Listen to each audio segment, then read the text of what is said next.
Bonsoir, Zérékoré a abrité la Journée nationale du paysan cette année, un succès pour la 4e édition, une initiative présidentielle pour faire la promotion du développement rural en Guinée. Retour sur l'événement avec notre équipe qui était sur place. Autre initiative présidentielle, les centres de gestion agréés. Le tout premier CGA du pays est inauguré à Matam. Le concept est nouveau en Guinée. Qu'est-ce que c'est? Nous serons avec Thierry Ousmane Diallo pour les explications. Et puis nous irons à Kankan, là-bas, et vous allez le voir, les professionnels de la santé intensifient les actions de lutte contre le palu. Ils expérimentent dans la région la chimioprévention. Restez avec nous pour comprendre.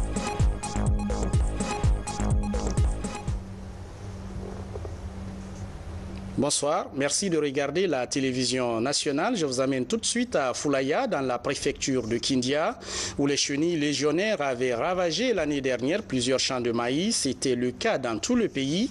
Et cette année, les acteurs du secteur agricole veulent prévenir cela. Ils sont en concertation à Kindia, à la recherche de moyens de lutte contre les chenilles légionnaires. Le point avec Ousmane Ba. Ces images datent de 2017. L'année à laquelle ces chenilles légionnaires ont fait leur apparition en Guinée. Venus de l'autre côté de l'Atlantique, ces nuisibles avaient ravagé des champs de maïs entiers à travers tout le pays. Pour éviter les mêmes dégâts, cette année, les acteurs discutent des voies et moyens à mettre en place pour anéantir ces prédateurs. Cette chenille provient du continent américain. Elle a été vraiment confondue avec d'autres chenilles ici, mais il faut déjà être capable de la reconnaître. L'atelier d'aujourd'hui va travailler dans ce sens-là, être capable de la reconnaître, de faire la différence avec les autres chenilles qui sont présentes, notamment la chenille légionnaire d'Afrique, pouvoir faire la différence, ensuite appliquer les méthodes adéquates pour son contrôle. Parce qu'il faut quand même souligner que lorsque vous avez un nuisible, un nouveau organisme biologique qui vient dans un nouvel environnement, il va s'adapter. Il ne s'agira pas de le détruire, sinon de le contrôler.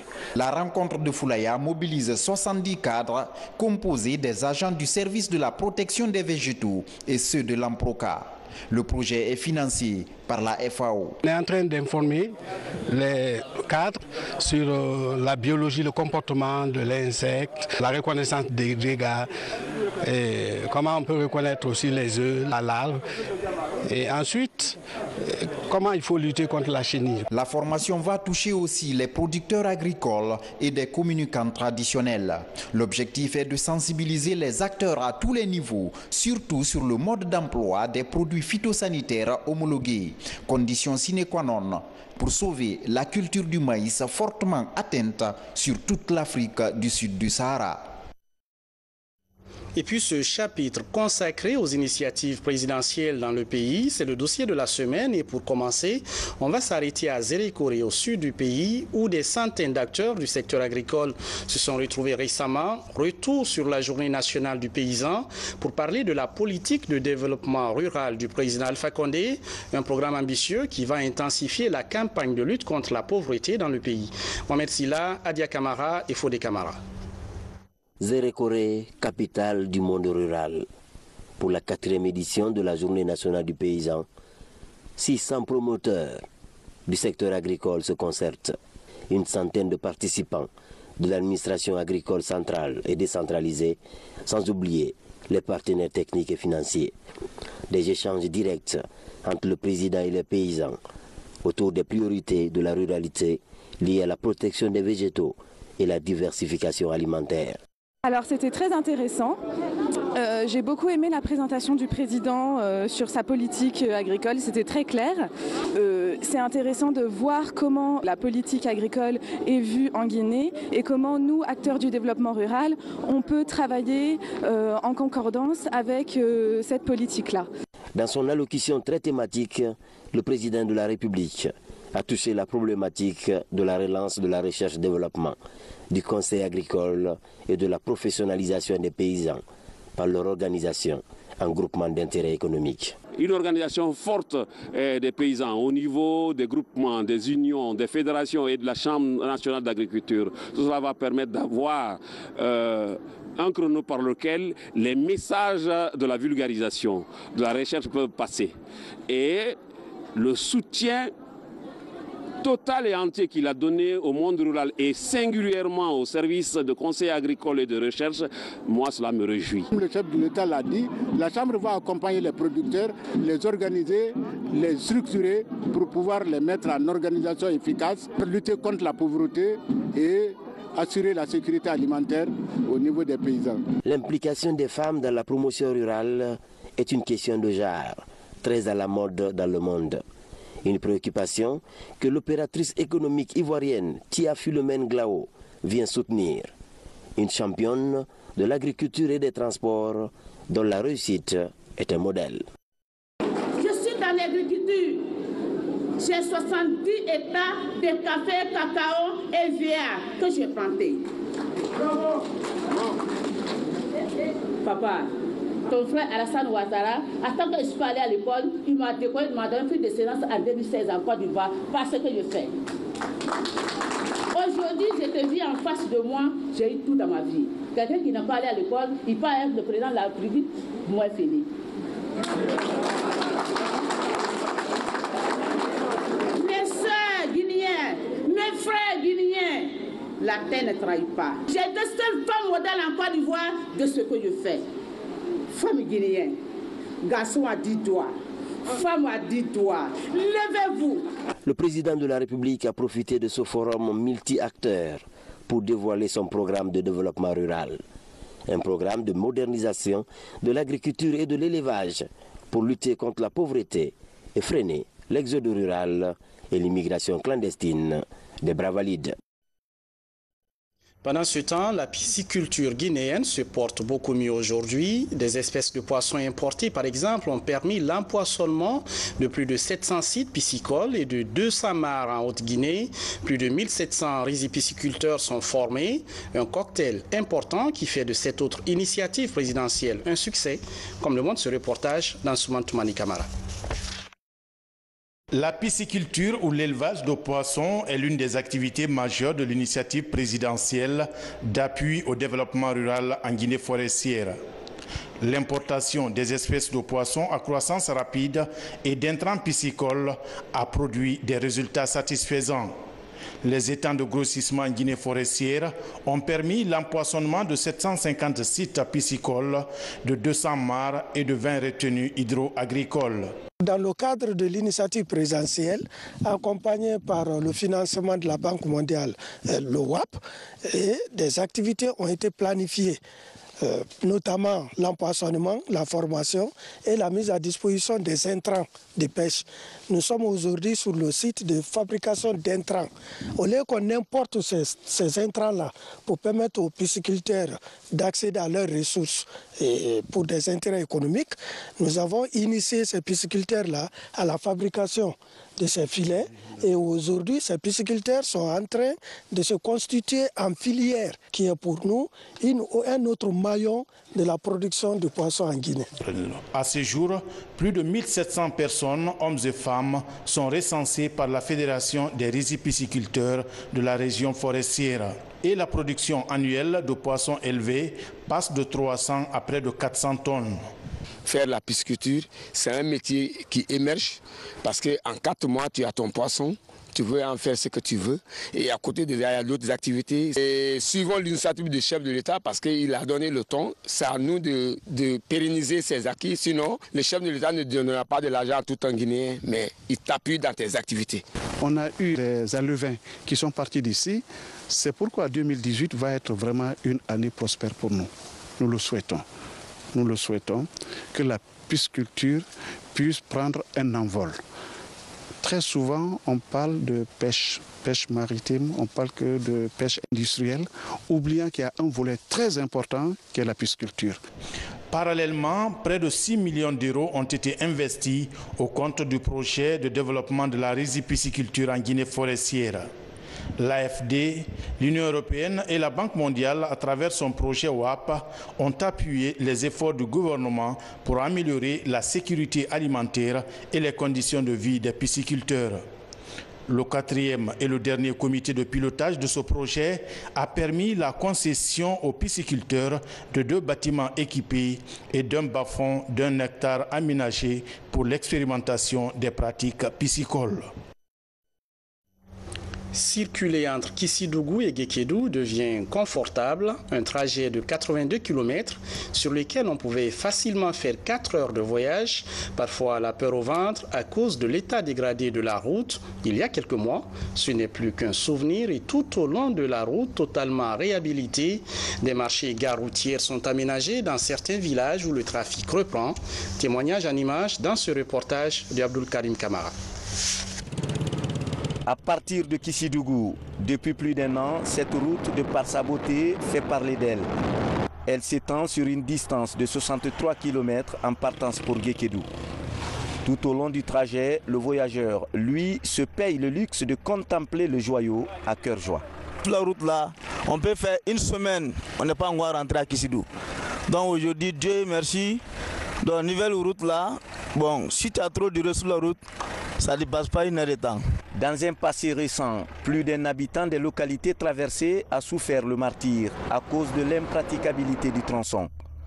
Aujourd'hui, les riverains se frottent les mains comme ici dans le district de Walto. Tout le monde est content. Avant, on avait beaucoup de la difficulté des ponts, la difficulté de la route. On ne veut pas vraiment la route la 4 dans 2 ans comme ça ou bien 3 ans comme ça. Et celui qui vient avec le véhicule qui n'est pas bon, s'il fait arrêter ça là sur la route, il y a de lui qui gâte ça. C'est tout ce qu'on ne veut pas. Cependant, un bonheur n'arrive jamais seul. En plus de la construction de la route, des domaines publics ont été aménagés dans certains villages. Ces 2 plateformes, par exemple, vont servir désormais de gare routière et de marché pour la population de Walto. La place, c'est presque les citoyens d'ici qui avaient leur plantation, surtout la famille Wondeno. Et finalement, on était obligé d'accepter, sensibiliser les gens et finalement, ils ont accepté. Ils nous ont proposé la gare voiture, le marché. Et là-bas, on ne pouvait pas avoir cette place. Donc, c'est ce qui a fait qu'on a sensibilisé les gens et ils ont accepté céder les plantations. Les voitures, quand ils viennent, c'est sur la route, ils garent.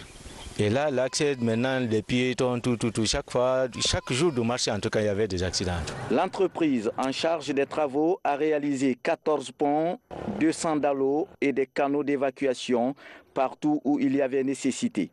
D'ores et déjà, la joie de ces populations est accompagnée d'un engagement, celui de protéger la chaussée à tout prix pour qu'elle dure le plus longtemps possible. C'est une vieille histoire entre patronat et syndicats des transporteurs, la gestion des gares routières, à l'origine de plusieurs conflits entre les 2 entités, unies désormais.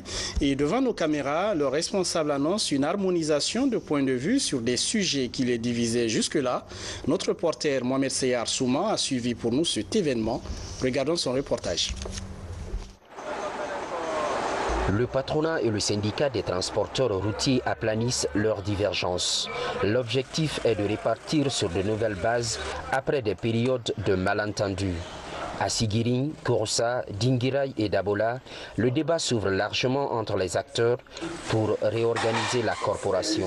Nous travaillons dans la transparence, dans la paix et dans la quiétude. Nous défendons les mêmes causes.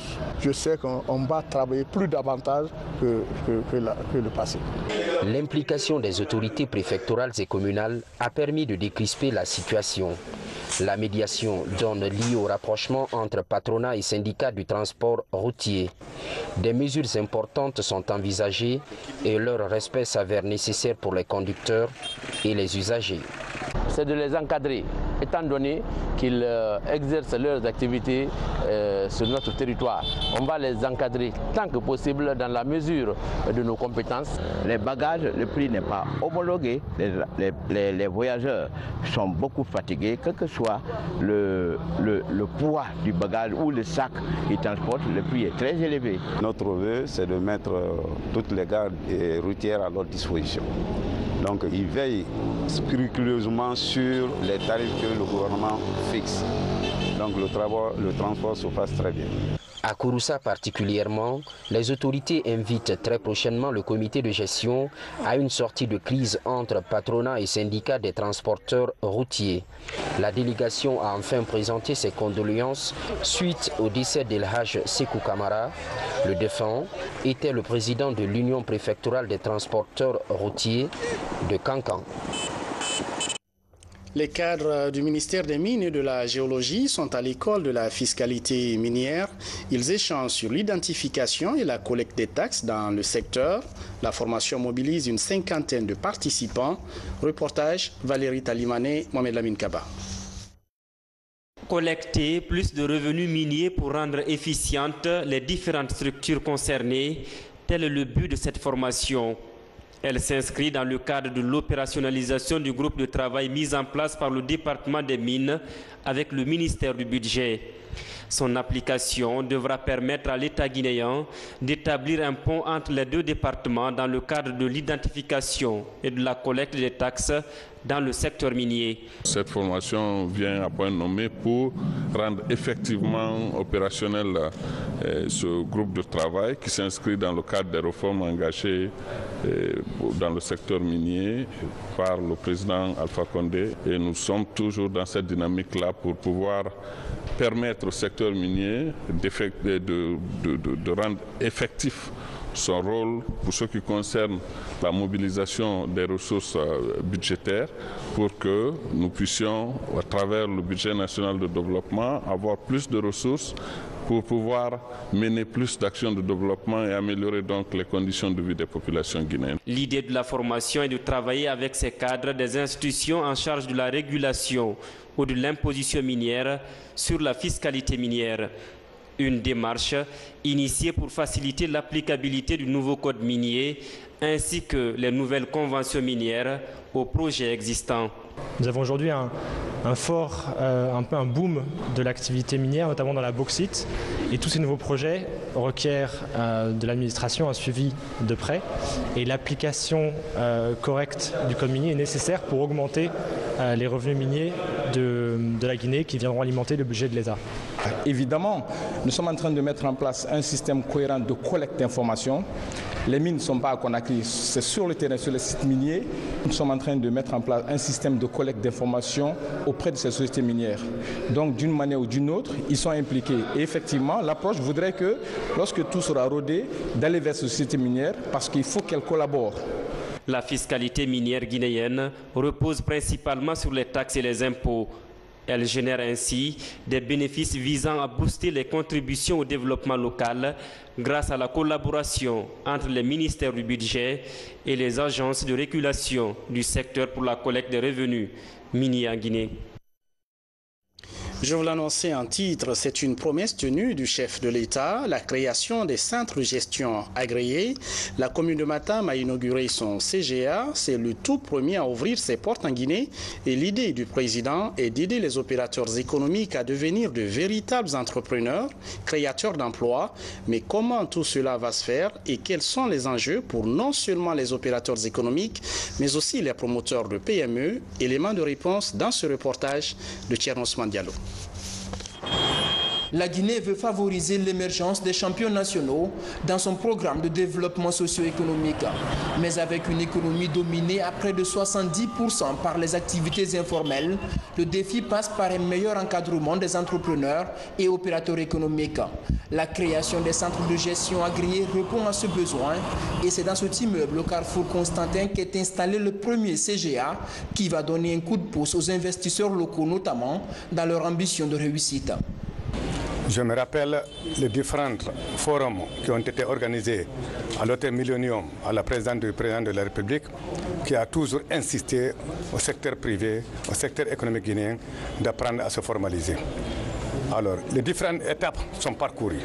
Si aujourd'hui je vois que le souci de ce président de la République et le département du ministère du Budget, par son biais le ministre du Budget et tout son cabinet, aujourd'hui, on a réalisé la mise en place de ce centre, je me réjouis, je suis vraiment animé d'un sentiment de satisfaction. Dans les centres de gestion agréés, les opérateurs économiques et responsables des PME vont apprendre des modules sur la législation en matière de fiscalité, le montage de projets ou encore des aspects liés à la bonne tenue d'une comptabilité.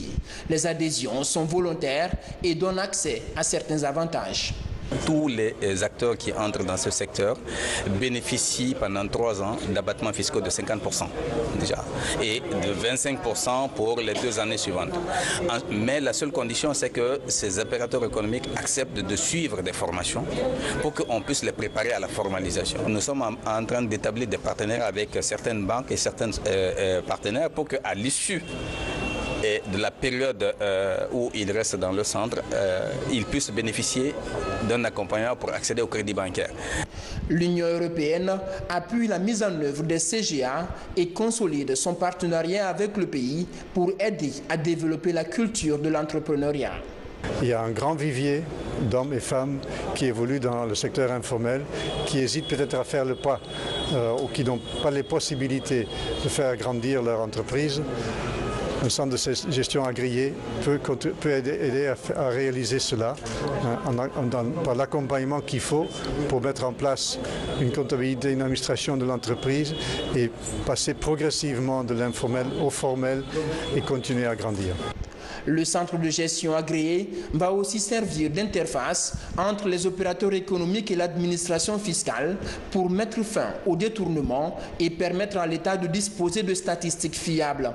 Une dizaine de personnes, dont quelques agents de terrain, sont recrutés pour le fonctionnement de ce premier CGA. C'est officiel, la Guinée a désormais son centre de formation maritime et portuaire. À l'intérieur, les agents du secteur bénéficieront de formation et perfectionnement. L'objectif des autorités étant de qualifier davantage les acteurs de la Direction nationale de la marine marchande, Fodé Camara Diamokaba. Dans la mise en œuvre des réformes au sein des plateformes maritimes et portuaires, la formation et le perfectionnement constituent des outils indispensables pour le personnel. Pour satisfaire ces besoins, la Direction nationale de la marine marchande se dote d'un centre de formation. Il est constitué d'une salle dotée de 24 ordinateurs, d'un bureau et d'un projecteur. Un investissement public qui fonctionne grâce à un système d'Internet. À l'heure du numérique, la maîtrise de ces outils informatiques devient désormais un passage obligé dans ce nouveau centre. Le centre de formation maritime et portuaire est un outil que la Direction nationale de la marine marchande a jugé utile de se doter afin de nous permettre de faire face aux besoins de formation de nos travailleurs. La mise en place de ce centre matérialise l'engagement du département de tutelle à mettre en valeur l'une des plus belles recherches maritimes de la Guinée. Les moyens pédagogiques du centre s'appuient sur la formation continue des cadres et agents du secteur dans divers domaines, entre autres la maîtrise des conventions internationales, des accords maritimes et du code de la marine marchande. C'est un plus pour l'administration maritime et portuaire parce que déjà la formation compte beaucoup. Sans formation, on ne peut pas appliquer. Il y a tellement de conventions qu'il faut apprendre d'abord à comprendre, à connaître ces conventions et pouvoir appliquer, traduire ça au niveau des codes d'abord et ensuite traduire ça au niveau du terrain. Les 80% de formation de ce secteur se passaient en dehors de la République de Guinée parce qu'il n'y avait pas de centre adapté. Et avec la création de ce nouveau centre, je pense que désormais, nous pouvons former les cadres portuaires et maritimes en Guinée et aussi nous pouvons même solliciter de délocaliser certaines formations qui se passaient dans les autres instituts à l'extérieur. Avec l'essor des nouvelles technologies de l'information et de la communication, le système d'information maritime et portuaire prend de nouvelles allures. Pour les responsables de la marine marchande, cet espace de formation permettra de satisfaire les besoins du secteur et répondre à la demande d'opérateurs portuaires extérieurs. On va parler du paludisme. La maladie tue chaque année plus de 2 millions de personnes dans le monde.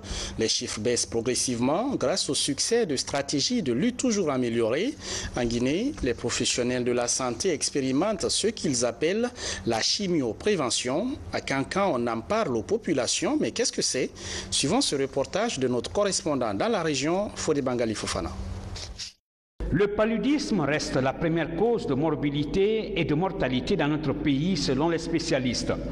Pour inverser cette tendance, plusieurs stratégies ont été déjà mises en œuvre, notamment la distribution de moustiquaires imprégnés, le traitement gratuit du paludisme dans toutes les structures sanitaires, la chimioprophylaxie préventive chez les femmes enceintes, l'assainissement, etc. Aujourd'hui, une nouvelle stratégie vient s'ajouter à cela, c'est la chimioprévention du paludisme saisonnier, CPS. C'est une stratégie qui consiste à prévenir le paludisme chez les enfants de moins de 5 ans durant la saison des pluies. Donc durant 4 mois, c'est-à-dire de la période de juillet à octobre, des médicaments seront administrés aux enfants de 3 mois à 5 ans pour qu'ils puissent être protégés du paludisme durant cette période. Pourquoi cette période? Parce que c'est la période où on constate le taux élevé de paludisme chez les enfants. Et vous le savez que les enfants de moins de 5 ans sont les plus vulnérables. Cette nouvelle stratégie de lutte contre le paludisme est déjà mise en œuvre dans 2 préfectures de la région, Sigiri et Mandiana. C'est au tour des préfectures de Kouroussa et Kankan. Cette mission du Programme national de lutte contre le paludisme et du CRS, Catholic Relief Service, se situe dans ce cadre ici à Kankan pour faire le plaidoyer en faveur de la chimioprévention du paludisme saisonnier. Une nouvelle stratégie qui nécessite l'implication de tous les acteurs de la santé, mais aussi et surtout des autorités à la base, des leaders communautaires et des élus locaux. Ce qui a manqué dans le passé, on considérait toujours la santé comme étant une activité spécifique de la santé.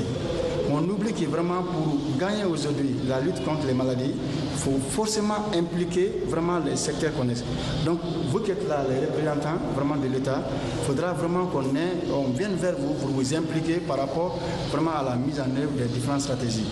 Chez nous ici en Haute-Guinée, le nom commun donné à toutes les maladies, c'est le paludisme. Les gens, même quand ils se présentent à l'hôpital, ils n'ont pas froid aux yeux pour dire aux médecins ils font tout de suite leur diagnostic parce que pour eux, autre maladie n'existe pas si ce n'est que le paludisme. C'est pour autant dire que notre région constitue une zone endémique de cette maladie. Une campagne de sensibilisation autour de cette nouvelle stratégie de lutte contre le paludisme se déroulera dans les 2 préfectures et cela en plusieurs étapes. À la Fondation Soumouya, l'apprentissage du Coran est gratuit et l'école n'est fréquentée que par des femmes, peu importe leur âge. L'objectif de la Fondation est d'impliquer les femmes dans la campagne de rayonnement de l'islam. Sur place, on leur enseigne les principes de base de la religion. Adama Traoré, Fatimatou Diallo. Ces femmes sont toujours à l'école malgré leur âge et leurs préoccupations. Elles apprennent à écrire l'arabe et les principes de base de l'islam. Après une année bien remplie, elles célèbrent leur fin de cycle. Actuellement, je sais faire mes ablutions. Je peux faire ma prière sans l'intermédiaire de quelqu'un. Je peux lire la sourate Yassine, en tout cas tous les sourates de Juzou Amma. C'est Soumaya qui a fait que j'ai appris tout ça. Là. Donc je remercie le bon Dieu. Notre objectif, c'est appeler toutes les femmes guinéennes de venir apprendre à lire et à écrire. À travers Soumaya, on peut vraiment apprendre notre islam. La Fondation Soumaya lutte pour sortir ces femmes de l'ignorance, mais aussi et surtout leur montrer les voies et moyens à emprunter pour une bonne formation de leurs enfants. Avec le soutien des autorités administratives et religieuses, elles ont suivi gratuitement la formation. La première chose dans l'islam, la religion musulmane, c'est d'apprendre d'abord, connaître la connaissance de Dieu, la connaissance du Coran. Et c'est ce que Jamaat Soumaya est en train de faire. Nous tous, nous les encourageons. Partout où nous sommes, nous les accompagnons. Il y a de ces femmes qui ne sont pas lettrées. On voit les femmes prier, mais qui ne savent pas ce qu'ils disent en priant. C'est dans ce cas qu'on a réfléchi. En 2005, on a organisé ça. Avec le directeur Bangoura et la présidente Hadjanana Fofana. On a invité les jeunes qui sont instruits en arabe. C'est ainsi qu'on a commencé à faire une antenne ici à Matam qui a évolué. il y a au moins plus de 20 antennes ici à Matane. Il y a les femmes de 30 ans, de 35 ans, de 40 ans, même de 70 ans, qui sont là, qui peuvent lire couramment. Au sein de cette fondation, plus de 2000 femmes sont formées chaque année. Aujourd'hui, elle a des antennes dans les 5 communes de Conakry et à l'intérieur du pays.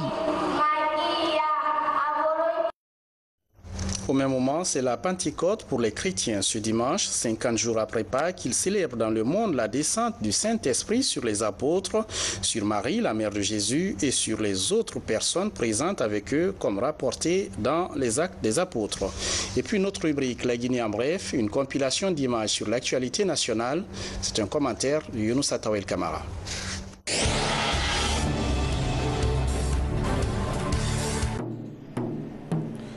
Les coups de tabala pour annoncer les couleurs de la 6e édition du Ziara de Soto dans la préfecture de Mali.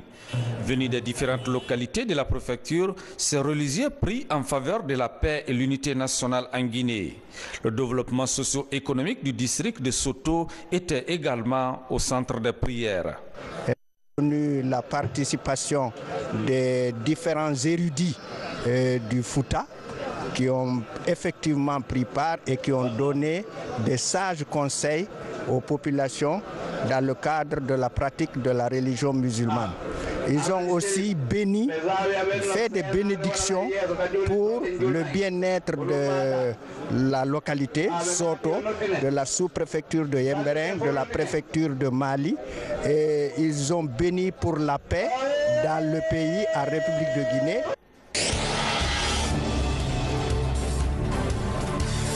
Le ramadan est une période de pardon au cours de laquelle plusieurs bonnes volontés pensent aux personnes démunies.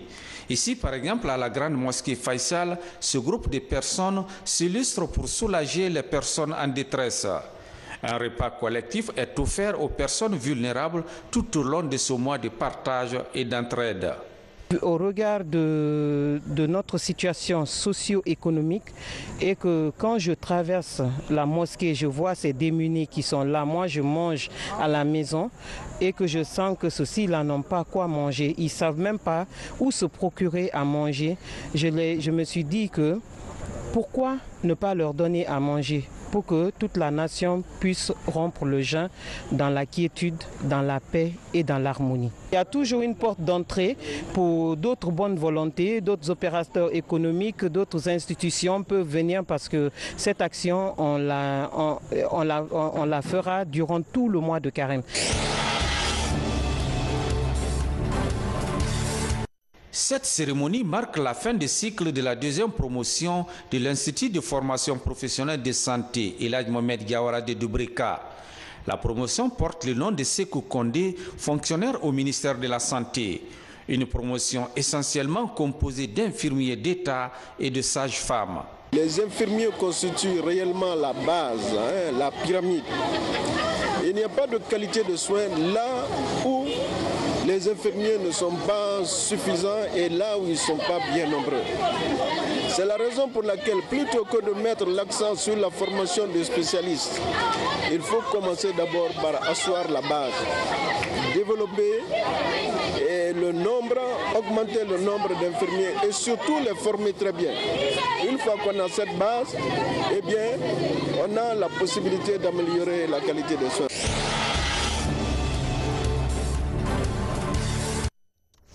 Voilà, c'est tout pour les infos. Demain, vous serez avec Alia Kamara à 13h et à 20h30, Fanasouma.